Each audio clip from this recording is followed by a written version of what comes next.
जय हिंद दोस्तों। आज हम सब फिर एक नए वीडियो के साथ क्लास की शुरुआत करते हैं। आज की आपकी class CTET previous year question paper की क्लास है, जो आपके आने वाले सीटेट एग्जाम के लिए अति महत्वपूर्ण है।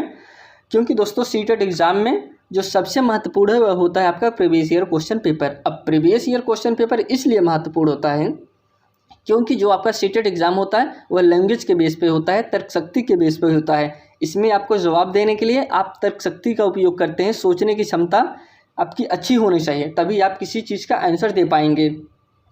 इसमें जो क्वेश्चन पूछे जाते हैं घुमा फिरा के पूछे जाते हैं। आप कोई क्वेश्चन पढ़ेंगे, उसका आंसर जब पढ़ेंगे तो आपको लगेगा कि चारों ऑप्शन सही हो सकते हैं, लेकिन उसमें आपको ध्यान देना है कि चारों ऑप्शन में कौन सबसे ज़्यादा सही हो सकता है, ऐसे विकल्प की तरफ आपको जाना है। तो इसके लिए दोस्तों अगर आपको क्वेश्चन की लैंग्वेज को समझना है तो आप सबसे पहले क्या समझेंगे, क्वेश्चन किस प्रकार से पूछा जा रहा है।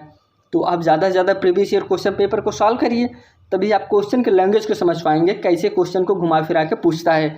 इसलिए आप सब डेली दोस्तों 1-2 सब्जेक्ट को कवर करते रहिए। यह आने वाले समय में आप सबके लिए बहुत ही हेल्पफुल होगा दोस्तों। इसके पहले जो आपका latest previous year question paper हुआ था 2022-23, उसको तो हम सब कवर ही कर रहे हैं, लेकिन उसके साथ साथ जो आपका ऑफलाइन मोड पेपर हुआ उसको भी हम सब कवर कर रहे हैं। क्योंकि इस बार आपका जो पेपर होगा वह ऑफलाइन मोड पेपर होगा। तो इसके पहले हम सब जो 2011 में आपका ऑफलाइन मोड पेपर हुआ था 12, 13, 14, 15, इन सबको हम सब कवर कर चुके हैं। आज जो पेपर कवर करेंगे वह होगा 18 सितंबर 2016 का पेपर। इसमें हम सब CDP को कवर करेंगे। अगर आप इस चैनल पर नए हैं तो चैनल को सब्सक्राइब जरूर करिए दोस्तों। यहाँ पे आपको सीटेट के नए study material plus previous year question paper और उसके साथ जो प्रैक्टिस सेट आप सबके लिए डेली उपलब्ध कराया जाता है। और आप सबके लिए दोस्तों उसकी PDF भी टेलीग्राम चैनल पर डाल दिया जाता है, जिसको आप टेलीग्राम चैनल को ज्वाइन करके उसको डाउनलोड कर सकते हैं। टेलीग्राम का लिंक दोस्तों आपको डिस्क्रिप्शन बॉक्स में या फिर कमेंट बॉक्स में मिल जाएगा। आइए चलिए हम सब आगे बढ़ते हैं और क्वेश्चन की शुरुआत करते हैं।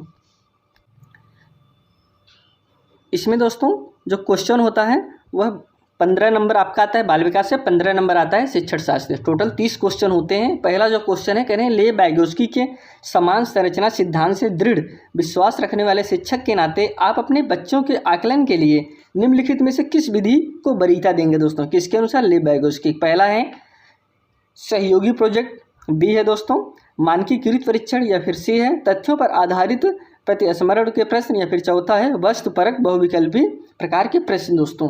तो इसमें जो कि आपका राइट आंसर होगा दोस्तों सहयोगी प्रोजेक्ट दोस्तों। Option number A is right answer. यह दोस्तों इसमें एक चीज़ और आपको समझना है, जो आपके ले बैगोस्की हैं वो जो है सामाजिक सांस्कृतिक सिद्धांत के लिए भी जाने जाते हैं। इनका जो सिद्धांत है दोस्तों सामाजिक सांस्कृतिक सिद्धांत है, इसको आप जानते रहिए। तो आइए हम सब अगले क्वेश्चन की तरफ बढ़ते हैं। कह रहे हैं, अपनी कक्षा की वैयक्तिक भिन्नताओं से निपटने के लिए शिक्षक को चाहिए कि, पहला ऑप्शन है शिक्षण और आकलन के समान और मानक तरीके हों। ऑप्शन B है बच्चों को उनके अंकों के आधार पर अलग करके उनको नामित करें, या फिर C ऑप्शन है बच्चों से बातचीत करें और उनके दृष्टिकोण को महत्व दें, या फिर D ऑप्शन है विद्यार्थियों के लिए कठोर नियम को लागू करें। तो दोस्तों आपको सीटेट एग्जाम देने में ऐसे किसी विकल्प की तरफ नहीं जाना है जिसमें बच्चों का विरोध हो, बच्चों को गलत दिखाया जाए, इस ऐसे ऑप्शन को तरफ आपको जाना ही नहीं है। तो इसमें दोस्तों जो कि आपका राइट आंसर होगा ऑप्शन नंबर C सही होगा। क्योंकि इसमें जो कह रहे हैं दोस्तों, कह रहे हैं बच्चों से बातचीत करें, उनके दृष्टिकोण को महत्व दें। तो ऑप्शन यह वैयक्तिक भिन्नताओं से निपटने के लिए एक अच्छा तरीका है। Option number C is right answer दोस्तों। आइए सब नेक्स्ट क्वेश्चन की तरफ चलते हैं। कहें आकलन का उद्देश्य पूर्ण होता है दोस्तों यदि, पहला ऑप्शन है इससे विद्यार्थियों में भय और तनाव का संचार हो। ऑप्शन B इससे विद्यार्थियों और शिक्षकों को प्रतिपुष्टि फीडबैक प्राप्त हो, या फिर ऑप्शन C यह केवल 1 वर्ष के अंत में हो, या फिर D विद्यार्थियों की उपलब्धियों में अंतर करने के लिए तुलनात्मक मूल्यांकन किए जाए दोस्तों। अब देखिए दोस्तों, जो आकलन उद्देश्य पूर्ण होता है, आकलन से संबंधित आपके जितने भी हम सब पेपर सॉल्व कर रहे हैं, आपके हर पेपर में ऐसे क्वेश्चन मिल जा रहे हैं। तो समझिए आप किसी आकलन कब आपका उद्देश्य पूर्ण होगा। तो ऑप्शन चारों में से जो कि आपका राइट आंसर होगा दोस्तों ऑप्शन नंबर B सही होगा।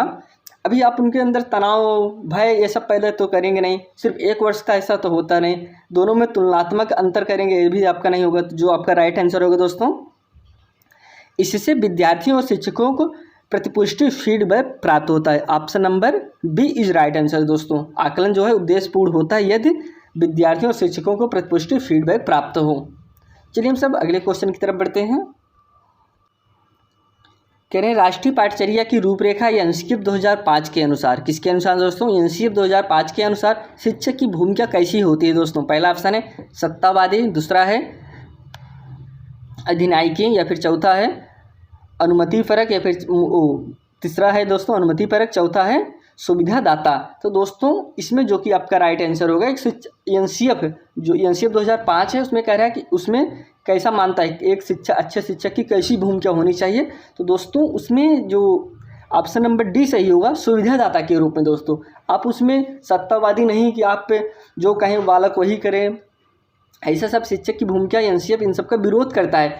एक कहने का तात्पर्य एक जो टीचर का काम है होता है एक सुविधादाता के रूप में होना चाहिए बस। Option number D is right answer. आइए हम सब नेक्स्ट क्वेश्चन की तरफ चलते हैं।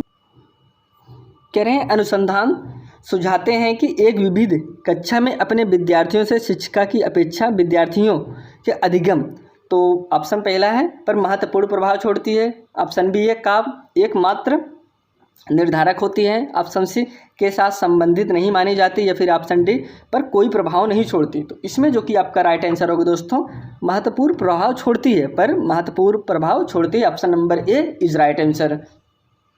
आइए हम सब अगले क्वेश्चन की तरफ बढ़ते हैं। कह रहे हैं विशेष आवश्यकता वाले बच्चों को शामिल करना, ऑप्शन पहला है एक काल्पनिक लक्ष्य है, ऑप्शन बी है जिनमें अक्षमता न हो उन बच्चों के लिए हानिकारक है, या फिर ऑप्शन सी है विद्यालयों पर भार बढ़ा देगा, या फिर ऑप्शन डी है शिक्षण के प्रति दृष्टिकोण विषय वस्तु और धारण परिवर्तन की अपेक्षा रखता है। तो इसमें जो कि आपका राइट आंसर होगा दोस्तों ऑप्शन नंबर डी होगा दोस्तों, विशेष आवश्यकता वाले बच्चों को शामिल करना। जिसे विशेष आवश्यकता है दोस्तों अगर उसको बच्चों को आप शामिल कर रहे हैं तो option D is right answer. शिक्षण के प्रति दृष्टिकोण विषय वस्तु और धारणा परिवर्तन की अपेक्षा रखता है दोस्तों, option number D is right answer. जाहिर सी बात है दोस्तों जो विशेष आवश्यकता वाले बालक हैं उन सब इन चीज़ों की आवश्यकता रखते हैं, इन सब की अपेक्षा रखते हैं। Option D is right answer. हम सब नेक्स्ट क्वेश्चन की तरफ बढ़ते हैं। करें विविध प्रकार की सामाजिक आर्थिक और सांस्कृतिक पृष्ठभूमि के बच्चों से युक्त कक्षा सभी विद्यार्थियों के अधिगम अनुभवों को बढ़ाती है, यह कथन है दोस्तों। ऑप्शन है पहला गलत है क्योंकि यह बच्चों के लिए दुविधा उत्पन्न कर सकता है और वे स्वयं को अलग अलग महसूस कर सकते हैं, ऑप्शन बी सही है क्योंकि बच्चे अपने साथियों से अनेक कौशल सीखते हैं, या फिर ऑप्शन सी सही क्योंकि इससे कक्षा अधिक श्रेणीबद्ध दिखाई देती है, या फिर ऑप्शन डी दोस्तों गलत है क्योंकि यह अनावश्यक स्पर्धा की ओर ले जाता है। इसमें जो पूछ रहा है पहले उसको आप समझ लीजिए। कह रहे हैं विविध प्रकार के सामाजिक आर्थिक और सांस्कृतिक पृष्ठभूमि बच्चों से युक्त कक्षा सभी विद्यार्थियों के अधिगम अनुभव को बढ़ाती है। तो ये दोस्तों सही है ना, जब सामाजिक जैसे अलग अलग समाज के बालक रहेंगे आपके क्लास में, इससे तो यही होगा ना कि एक बच्चे की संस्कृति दूसरे बच्चे से सीखेगा, तीसरे बच्चे के, इस प्रकार से जब सीखेंगे तो उनके कौशल का ज़्यादा विकास होता है। तो ऑप्शन नंबर इसमें जो आपका सही होगा ऑप्शन नंबर बी सही होगा। सही है क्योंकि बच्चे अपने साथियों से अनेक कौशलों को सीखते हैं। जब एक दूसरे से लोग बात करेंगे, हमारे यहाँ ऐसे फेस्टिवल होता है, हमारे यहाँ ऐसे होता है, तो उससे क्या होगा, उनके अपने कौशल एक दूसरे से साझा करेंगे जिससे उनका विकास होता है। Option number B is right answer. हम सब अगले क्वेश्चन की तरफ बढ़ते हैं दोस्तों। कह रहे हैं सुनने में असमर्थ बच्चा, अब कुछ ऑप्शन दिए गए हैं। पहला ऑप्शन है श्रवण असमर्थता वाले बच्चे के विद्यालय में ही भेजा जाना चाहिए, नियमित विद्यालय में नहीं। ऑप्शन बी केवल अकादमिक शिक्षा में लाभ नहीं उठा पाएगा, उसके स्थान पर व्यावसायिक शिक्षा देनी चाहिए, या फिर ऑप्शन सी है नियमित विद्यालय में बहुत अच्छा कर सकता है यदि उसे उपयुक्त सुविधा और साधन उपलब्ध कराया जाए। तो ऑप्शन डी है दोस्तों, नियमित विद्यालय में अपने सहपाठियों के सामने समान कक्षा कभी प्रदर्शन नहीं कर सकेगा। दोस्तों यहाँ पे कह रहे हैं नियमित विद्यालय में अपने सहपाठियों के समान कभी प्रदर्शन नहीं करेगा। अब देखिए यह जो क्वेश्चन है, अब इसमें आपको सोचना है कि आप किस आंसर की तरफ जाएंगे। बच्चा सुन नहीं पा रहा है, बच्चा सुनने में असमर्थ है, सुनता नहीं है, तो आप कैसे उस बच्चे के लिए इसमें कौन सा पॉइंट सबसे महत्वपूर्ण होगा। अब ऐसे विकल्प की तरफ आपको उस विकल्प की तरफ जाना है जिसमें बच्चों को सबको एक समान लेके चलना हो। ऐसा नहीं कि आप उसे अलग कर दीजिए, जो नहीं सुन पा रहे उसे पढ़ने ही ना दीजिए, तो वह नहीं होगा। कह रहे हैं नियमित विद्यालय में बहुत अच्छा कर सकता है यदि उसे उपयुक्त सुविधा और साधन उपलब्ध कराए जाएँ। कहने का तात्पर्य है जो नहीं सुन पा रहा है उसके लिए आप जिसे मल्टीमीडिया का प्रयोग करिए, मल्टीमीडिया कोई दृश्य सामग्री का प्रयोग करके सिखाएं तो बालक बहुत अच्छा से सीख पाएगा। तो ऑप्शन नंबर इसमें सी सही होगा, क्योंकि यह बालक को जिसमें गलत ना बताया जाए, जिसमें निष्क्रिय ना बताया जाए, ऐसे विकल्प को जो जिसमें भी विकल्प को ऐसी चीज़ कहा जाए उन विकल्प को आपको छोड़ना है। जिसमें बालक को पॉजिटिव दिखाया जाए उस विकल्प की तरफ आपको जाना है। तो इसमें आप जो पॉजिटिव है दोस्तों, option C is right answer. आइए हम सब अगले क्वेश्चन पे बढ़ते हैं। कह रहे हैं निम्नलिखित में से कौन सी विशेषता प्रतिभावान शिक्षार्थी की है दोस्तों? किसकी प्रतिभावान शिक्षार्थी की है? पहला है वह आक्रामक और कुंठित हो जाता है। बी है यदि कक्षा की गतिविधि अधिक चुनौतीपूर्ण नहीं होती तो वह कम प्रेरित अनुभव करता है और ऊब जाता है। ऑप्शन सी वह बहुत ही तुनुक मिजाज होता है। या फिर ऑप्शन डी दोस्तों वह रस्मी व्यवहार करता है, जैसे हाथ थपथपाना, डोलाना आदि। दोस्तों इसमें किसकी बात कर रहे हैं? बात कर रहे हैं जो प्रतिभावान शिक्षार्थी होते हैं। तो इसमें जो कि आपका राइट आंसर होगा दोस्तों ऑप्शन नंबर बी सही होगा। यदि कक्षा की गतिविधि अधिक चुनौतीपूर्ण नहीं होती तो वह कम प्रेरित अनुभव करता है और ऊब जाता है। जाहिर सी बात है दोस्तों, जो प्रतिभाशाली बालक होते हैं, जिसे जो मंद बालक होते हैं और जो प्रतिभाशाली होते हैं वो तो बहुत जल्दी से सीख जाएंगे, लेकिन मंद बालक जो नहीं सीख पा रहे उसे बार बार आप सिखाएंगे तो जो प्रतिभाशाली बालक होते हैं वो उबने लगते हैं, और इसीलिए आपका ऑप्शन बी सही होगा। तो हम सब अगले क्वेश्चन की तरफ बढ़ते हैं। कह रहे हैं एक शिक्षिका अपनी प्राथमिक कक्षा में प्रभावी अधिगम को बढ़ा सकती है। दोस्तों एक शिक्षिका है जो अपने प्राथमिक कक्षा में कैसे प्रभावी अधिगम को बढ़ा सकती है? पहला है अधिगम में छोटी छोटी उपलब्धियों के लिए पुरस्कार देकर, या फिर ड्रिल और अभ्यास के द्वारा, या फिर ऑप्शन सी है अपने विद्यार्थियों में प्रतियोगिता को प्रोत्साहन देकर, या फिर ऑप्शन डी है दोस्तों विषय वस्तु को विद्यार्थियों के जीवन के साथ संबंधित करके। दोस्तों अब इसमें जो सबसे प्रभावी कैसे बना सकती है, तो जो कि इसमें आपका राइट आंसर डी होगा। दोस्तों आप उन्हें पुरस्कार दे के नहीं बढ़ा सकता। पुरस्कार देना दोस्तों कुछ मतलब कि आप सिर्फ पुरस्कार ही देते रहें तब भी बालक एक समय ऐसा आ जाएगा वह कोई चीज़ से पुरस्कार के ही लिए करने रहेगा। जैसे अभी आपके घर छोटा बालक है, स्कूल नहीं जा रहा है, आप उन्हें बोला कि आप बेटा स्कूल जाओ, आपको हम 5 रुपये देंगे। स्कूल चला गया, फिर कल 5 रुपये दिए, फिर चला गया। एक समय ऐसा आ जाएगा दोस्तों कि जो बच्चा है, छोटा बच्चा, वह स्कूल पढ़ने के लिए नहीं सिर्फ पैसे के लिए ही जाने लगेगा, तो ये गलत हो जाएगा। इसलिए दोस्तों पुरस्कार देना गलत है। ड्रिल अभ्यास सिर्फ रटंत विद्या से आप नहीं सीख सकते। करें अपने विद्यार्थियों में प्रतियोगिता आप नहीं करा सकते, ये भी नहीं होगा। तो ऑप्शन नंबर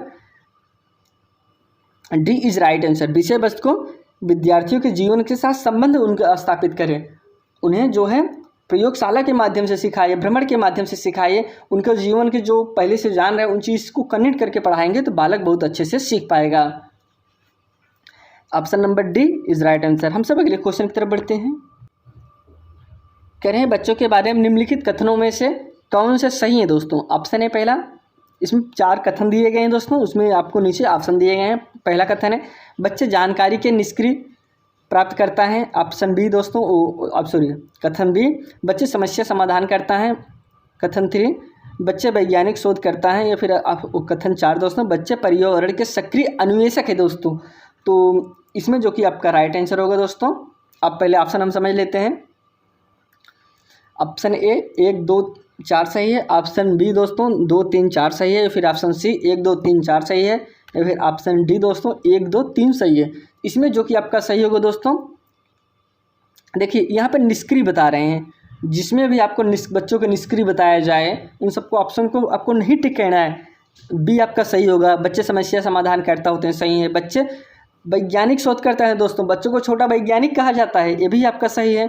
बच्चे पर्यावरण के सक्रिय अन्वेषक होते हैं। दोस्तों जाहिर सी बात है कि बच्चे खोज करता कहने का तात्पर्य है कि बच्चे खोजना चाहते हैं, आपको कहने की ज़रूरत ही नहीं दोस्तों, वह हर चीज़ के लिए खोज करने का प्रयास करते रहते हैं। अब देखिए दोस्तों यहाँ पे हमने समझ लिया कि एक ऑप्शन आपका नहीं होगा। आपके पास जो चारों विकल्प दिए गए हैं आप उसमें समझ लीजिए किसमें एक नहीं है, वह विकल्प आपका हो सकता है। देखिए इसमें एक है, ये नहीं होगा। इसमें एक है, ये भी आपका नहीं होगा। इसमें भी एक है, तो बचा कौन दोस्तों? 2 3 4, option B is right answer. हम सब अगले क्वेश्चन की तरफ बढ़ते हैं। कह रहे हैं विद्यार्थियों में संप्रत्यात्मक विकास को प्रोत्साहन देने के लिए निम्नलिखित में से कौन सी विधि सबसे प्रभावी दोस्तों? किसका? संप्रत्यात्मक विकास को प्रोत्साहन देने के लिए। पहला है पुराने प्रतियों से किसी संदर्भ के बिना नए प्रतियों को अपने आप समझा जाना चाहिए। ऑप्शन बी है याद करने के लिए कहकर विद्यार्थियों के गलत विचारों को सही विचारों में बदलना। ऑप्शन सी दोस्तों विद्यार्थियों को बहुत से उदाहरण देना और उन्हें तर्क शक्ति का उपयोग करने के लिए प्रोत्साहित करना। या फिर ऑप्शन डी दोस्तों जब तक विद्यार्थियों में वांछित संप्रत्यात्मक परिवर्तन ना हो जाए तब तक दंड का उपयोग करना दोस्तों। अब देखिए दोस्तों इसमें से आपको आपके पढ़ के क्वेश्चन 2-1 ऑप्शन ऐसे आपके लग जाएंगे, आपको तुरंत हो ही नहीं सकते। जैसे ऑप्शन डी देखिए दोस्तों, दंड देने की बात कर रहे हैं, तो अब दंड दे के सिखाएंगे, ये आपका गलत होगा। तो ऑप्शन डी तो होगा नहीं। जो इसमें आपका राइट आंसर होगा ऑप्शन नंबर सी राइट होगा दोस्तों। विद्यार्थियों को बहुत से उदाहरण देना और उन्हें तर्क शक्ति का उपयोग करने के लिए प्रोत्साहित करना दोस्तों, यह आपका राइट आंसर होगा। Option number C is right answer. चलिए हम सब अगले क्वेश्चन की तरफ बढ़ते हैं।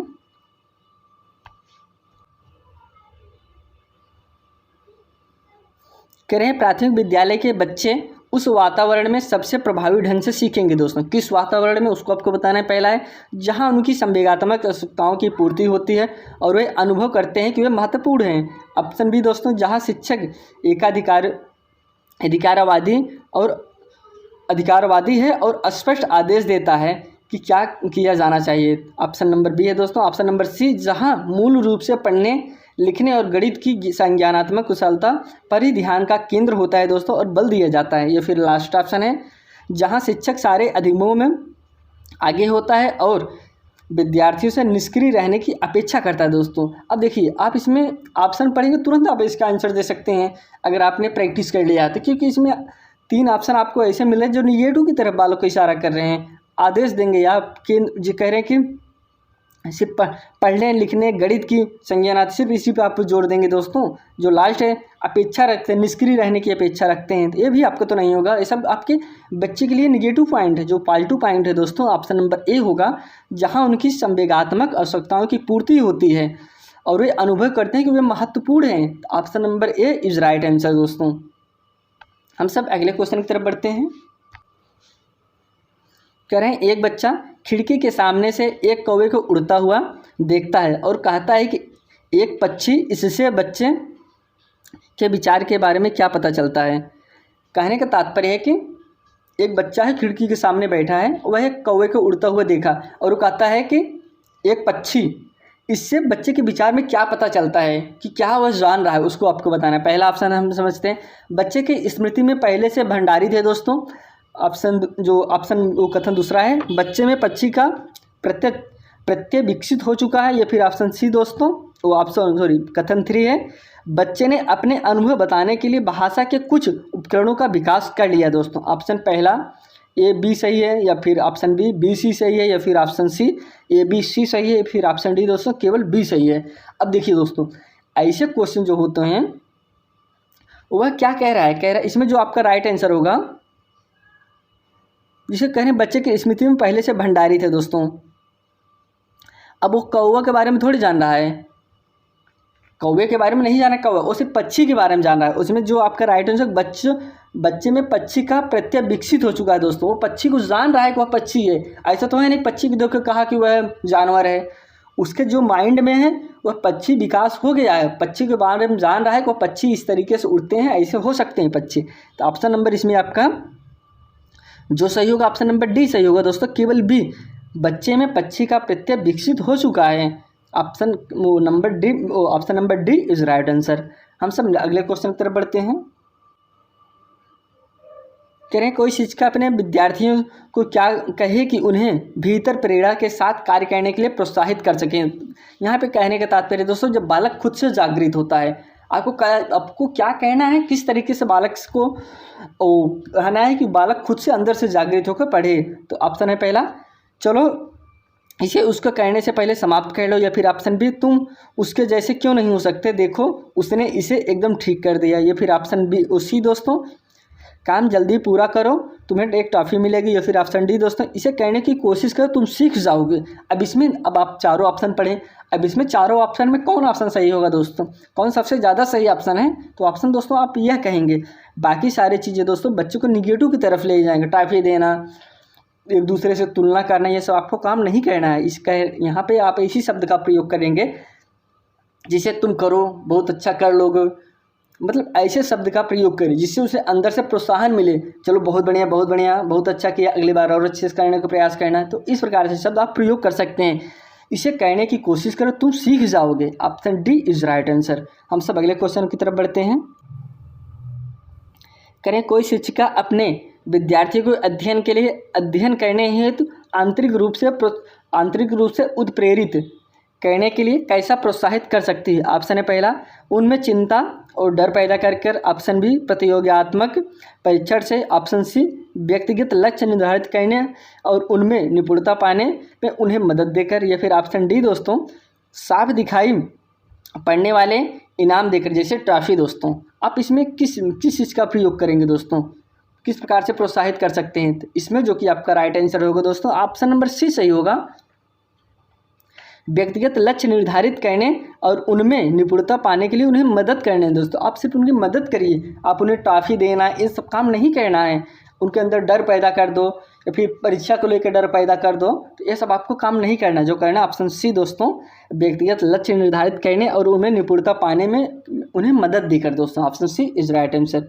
नेक्स्ट क्वेश्चन है, अगला जो क्वेश्चन है दोस्तों, करें, किसी प्रारंभिक कक्षा में प्रभावशाली शिक्षक का उद्देश्य विद्यार्थियों को उत्प्रेरित करना होगा। पहला ऑप्शन है, सीखने के लिए जिससे वे जिज्ञासु बने और सीखने के लिए ही सीखना पसंद करें। ऑप्शन बी है, रट कर याद करने के लिए जिससे वे प्रतिस्मरण करने में अच्छे बने। दोस्तों या फिर अगला ऑप्शन है, दंडात्मक उपायों का प्रयोग करके जिससे वे शिक्षक का सम्मान करें। ऑप्शन डी दोस्तों, ऐसे काम करने के लिए जिससे परीक्षा के अंत में वे अच्छे अंक पा सके। दोस्तों तो आपको क्या कहना है दोस्तों, प्रतिभाशाली शिक्षक का उद्देश्य कैसे आप उत्प्रेरित करना होगा, किस प्रकार से आप बालक को उत्प्रेरित करेंगे? तो दोस्तों इसमें आपका और ऑप्शन देखिए, रट कर बोल रहे हैं, दंड देकर बोल रहे हैं, सिर्फ अच्छे अंक प्राप्त करना, सिर्फ आप अंक प्राप्त करने के लिए पढ़ रहे हैं। ये भी ऑप्शन आपका निगेटिव होंगे, जो पॉजिटिव है दोस्तों, सीखने के लिए जिससे वह जिज्ञासु बने। दोस्तों अंदर से जागृत बने, सीखने के लिए ही सीखना पसंद करें। दोस्तों जैसे कि अगर हम सब अंदर से जागृत बालक की बात करें, जो अंदर से रुचि हो पढ़ने की, जैसे भी कोई बालक है उसका पेपर कल लगा हुआ है या परसों है, जब भी पेपर है, वह रात को 3 बजे 4 बजे उठ के पढ़ रहा है। अब तो वह दोस्तों अंदर से जागृत है ना, उसका पेपर है, उसे पढ़ना है। उसके मम्मी पापा टीचर कोई डांट के थोड़ी बैठाए हैं, वो अंदर से खुद बैठ कर पढ़ रहा है, तो मतलब वह अंदर से जागृत है। दोस्तों अंदर से वह रुचि है पढ़ने के लिए। तो इस प्रकार से ऐसे विकल्प आपके सही होते हैं जिसमें वो जिज्ञासु हो, रुचिकर हो। Option number A is right answer. Next question की तरफ बढ़ते हैं। करें, निम्नलिखित में से कौन सा उदाहरण प्रभावशाली विद्यालय की प्रथा का है? दोस्तों किसकी प्रभावशाली विद्यालय की प्रथा का है? पहला है निरंतर तुलनात्मक मूल्यांकन। ऑप्शन बी, शारीरिक दंड। दोस्तों या फिर ऑप्शन सी, व्यक्ति सापेक्ष अधिगम। या फिर ऑप्शन डी दोस्तों, प्रतियोगात्मक कक्षा। इसमें जो कि आपका राइट आंसर होगा दोस्तों, ऑप्शन नंबर सी सही होगा, व्यक्ति सापेक्ष अधिगम। दोस्तों प्रतिभाशाली विद्यालय की प्रथा है व्यक्ति सापेक्ष अधिगम। Option number C is right answer. Next question है दोस्तों, कह रहे हैं, विकास का श्रेय पदाभिमुख दिशा सिद्धांत व्याख्या करता है कि विकास किस प्रकार आगे बढ़ता है। दोस्तों ऑप्शन है पहला, सामान्य से विशिष्ट कार्यों की ओर। ऑप्शन बी, भिन्न से एकीकृत कार्यों की ओर। ऑप्शन सी दोस्तों, सिर से पैर की ओर। या फिर ऑप्शन डी दोस्तों, ग्रामीण से शहरी क्षेत्र की ओर। दोस्तों विकास किस प्रकार से बढ़ता है उसको आपको बताना है। जैसा कि आप सबको पता होगा दोस्तों, जो विकास होता है दोस्तों वह सिर से पैर की तरफ बढ़ता है। किससे? ऑप्शन नंबर सी सही होगा, सिर से पैर की तरफ बढ़ता है। और जो से केंद्र से बाहर की तरफ बढ़ता है। ऐसा नहीं पहले अंगुलियों का विकास होगा तब आपका केंद्र का विकास होगा, ऐसा नहीं, पहले केंद्र का विकास होगा फिर आपका अंगुलियों का विकास होता है। पहले आपका सिर का विकास होता है फिर पैर की तरफ विकास बढ़ता है। तो option number C is right answer दोस्तों, जिसे हम दोस्तों मस्तोद्मुखी के नाम से भी जानते हैं। इसको आप ध्यान दिए रहिए। कह रहे हैं भाषा विकास के लिए सबसे संवेदनशील समय निम्नलिखित में से कौन सा हो दोस्तों? किसकी भाषा विकास के लिए संवेदनशील समय आपको बताना है। पहला ऑप्शन है जन्म पूर्व का समय, ऑप्शन बी मध्य बचपन का समय, या फिर ऑप्शन सी वयस्कावस्था, या फिर ऑप्शन डी दोस्तों प्रारंभिक बचपन की अवस्था। दोस्तों इसमें किसकी बात कर रहे हैं दोस्तों? भाषा विकास के लिए कौन सी अवस्था जो सबसे ज़्यादा संवेदनशील है? इसमें ऑप्शन डी होगा दोस्तों प्रारंभिक बचपन की अवस्था। अब देखिए जिन पियाजे के अनुसार भाषा विकास के लिए सबसे संवेदनशील दोस्तों क्या है, वो कौन सी अवस्था होती है? प्रारंभिक बचपन की अवस्था होती है। इस अवस्था में बालक को आप जो सिखाना चाहें, जिस प्रकार से सिखाना चाहें वह बालक वही सीख जाता है। इसलिए दोस्तों जो सबसे संवेदनशील अवस्था होता है ऑप्शन नंबर डी होता है। चलिए हम सब अगले क्वेश्चन की तरफ बढ़ते हैं। कह रहे हैं एक 6 वर्ष की लड़की खेल कूद में असाधारण योग्यता का प्रदर्शन करती है। उसके माता पिता दोनों ही खिलाड़ी हैं। उसे नृत्य प्रशिक्षण प्राप्त करने भेजते हैं और सप्ताहांत में उसे प्रशिक्षण देते हैं। बहुत संभव है कि उसकी क्षमताएं निम्नलिखित दोनों के बीच परस्पर प्रतिक्रिया का परिणाम होगी। तो ऑप्शन नंबर ए आनुवंशिकता और पर्यावरण, ऑप्शन नंबर बी वृद्धि और विकास, ऑप्शन नंबर सी स्वास्थ्य और प्रशिक्षण, ऑप्शन नंबर डी दोस्तों अनुशासन और पौष्टिकता। इसमें जो कि आपका राइट आंसर होगा ऑप्शन नंबर ए होगा दोस्तों आनुवंशिकता और पर्यावरण। जो बालक के विकास पे है दोस्तों वो दोनों को प्रभाव पड़ता है। आपके एग्जाम में जब भी पूछे अनुवांशिक और वातावरण है जिसमें दोनों प्रभाव पड़ता है वही ऑप्शन सही हो दोस्तों। बालक के विकास पर अनुवांशिक का भी प्रभाव पड़ता है और पर्यावरण के भी प्रभाव पड़ता है। Option number A is right answer. हम सब नेक्स्ट क्वेश्चन की तरफ बढ़ते हैं। कह रहे हैं निम्नलिखित में कौन सा सामाजिकरण का गौरवाहक हो सकता है दोस्तों? क्या हो सामाजिकरण का गौरवाहक? पहला ऑप्शन है परिवार और पास पड़ोस, ऑप्शन बी विद्यालय और पास पड़ोस, ऑप्शन सी विद्यालय और निकटतम परिवार के सदस्य, या फिर ऑप्शन डी दोस्तों परिवार और रिश्तेदार। तो जो कि इसमें आपका राइट आंसर होगा ऑप्शन नंबर बी सही होगा दोस्तों विद्यालय और पास पड़ोस। जो बालक का जैसे सामाजिकरण का गौरवाहक हो सकता है। जो बालक होता है दोस्तों उसका जो प्राथमिक सामाजिकरण होता है कहाँ पे होता है? वो विद्यालय में ना होकर उसके परिवार में होता है, उसके घर में होता है। लेकिन जिस गौड़ की बात कर रहे हैं तो गौड़ इसमें आपका कौन सा सही होगा? ऑप्शन नंबर बी सही होगा। जो सामाजिकरण का गौरवाहक हो विद्यालय और आस पड़ोस हो सकते हैं। लेकिन इसमें 2 पॉइंट आप याद करिए। बालक का प्राथमिक जो सामाजिकरण होता है वह घर पे होता है और जो उसका द्वितीय सामाजिकरण है दोस्तों वह विद्यालय होता है। चलिए हम सब अगले क्वेश्चन की तरफ बढ़ते हैं। कह रहे हैं ले बैगोस्की के अनुसार संज्ञानात्मक विकास का मूल कारण है दोस्तों। ऑप्शन है पहला संतुलन, ऑप्शन बी सामाजिक अन्योन क्रिया, या फिर ऑप्शन सी मानसिक प्ररूपों स्कीमाज का समायोजन, या फिर ऑप्शन डी दोस्तों उद्दीपक अनुक्रिया युग्मन। तो इसमें जो कि आपका राइट आंसर होगा दोस्तों ऑप्शन नंबर बी सही होगा। ले बैगोस्की के अनुसार जो संज्ञानात्मक विकास का मूल कारण है वह आपका है सामाजिक और अन्योन क्रिया। Option number B is right answer. Next question है दोस्तों।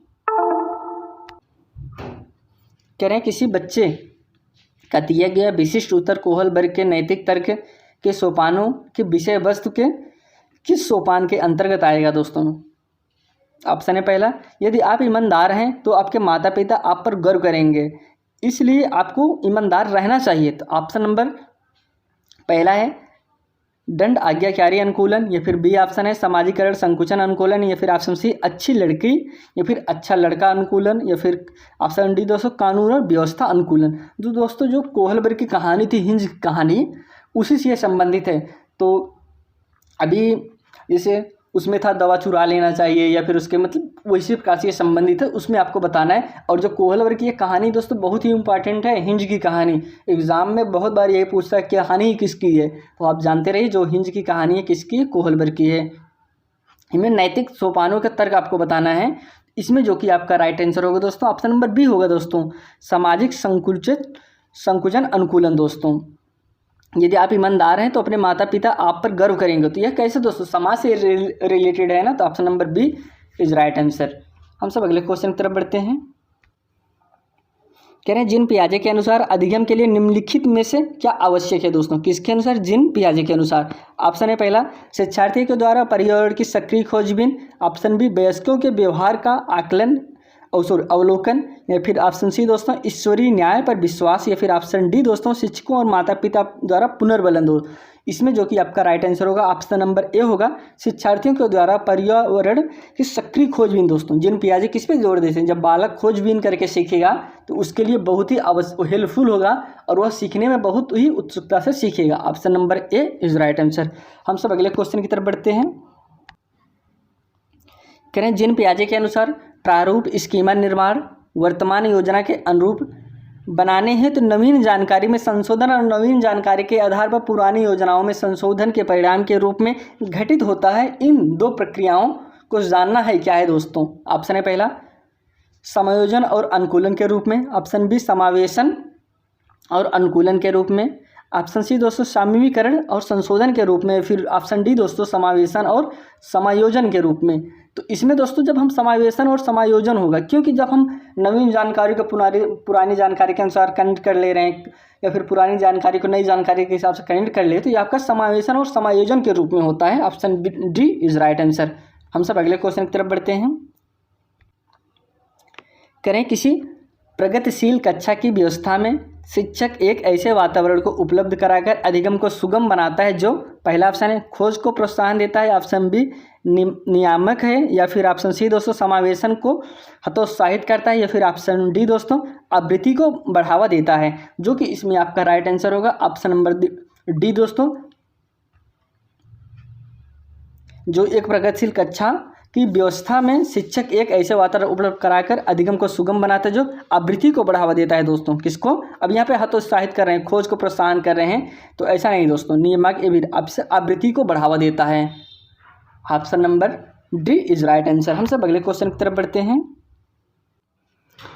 अब यहाँ पे कह रहे हैं कि हार्वर्ड गार्डनर का बहुबुद्धि सिद्धांत सुझाता है, क्या सुझाता है। पहला ऑप्शन है हर बच्चे के प्रत्येक विषय 8 भिन्न तरीके से पढ़ाया जाना चाहिए ताकि सभी बुद्धियां विकसित हो। ऑप्शन बी बुद्धि केवल बुद्धिलब्धि IQ परीक्षण से ही निर्धारित किया जा सकता है। ऑप्शन सी शिक्षक को चाहिए कि विषय वस्तु का वैकल्पिक विधियों से पढ़ाने के लिए बहुबुद्धि को एक रूपरेखा की तरह ग्रहण करें, या फिर ऑप्शन डी दोस्तों क्षमता भाग्य और एक अवधि के भीतर नहीं बदलती। दोस्तों तो इसमें जो कि हार्वर्ड गार्डनर के बहुबुद्धि के सिद्धांत के अनुसार आपको बताना है, इसमें जो कि आपका राइट आंसर होगा दोस्तों ऑप्शन सी सही होगा। सिद्धांत यही सुझाता है शिक्षक को चाहिए कि विषय वस्तु को वैकल्पिक विधियों से पढ़ाने के लिए बहुविधियों के रूप रेखा की तरह ग्रहण करे। दोस्तों option number C is right answer. अब यहाँ पे एक चीज़ और आप समझिए, जो बहुबुद्धि का सिद्धांत है दोस्तों कौन दिए हैं, बहुबुद्धि का सिद्धांत दोस्तों आपके हार्वर्ड गार्डनर महोदय ने दिए हैं। तो हम सब नेक्स्ट क्वेश्चन की तरफ बढ़ते हैं।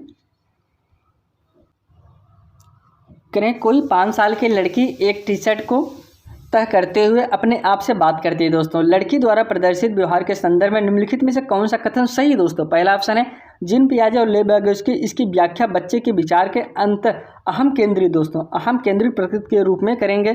फिर ऑप्शन बी दोस्तों जीन पियाजे इसे अहम केंद्रित भाषा कहेंगे और ले बैगोस्की इसकी व्याख्या बच्चे द्वारा निजी भाषा से अपनी क्रियाओं को नियमित करने के प्रयासों के रूप में करेंगे। अगले ऑप्शन की तरफ बढ़ते हैं।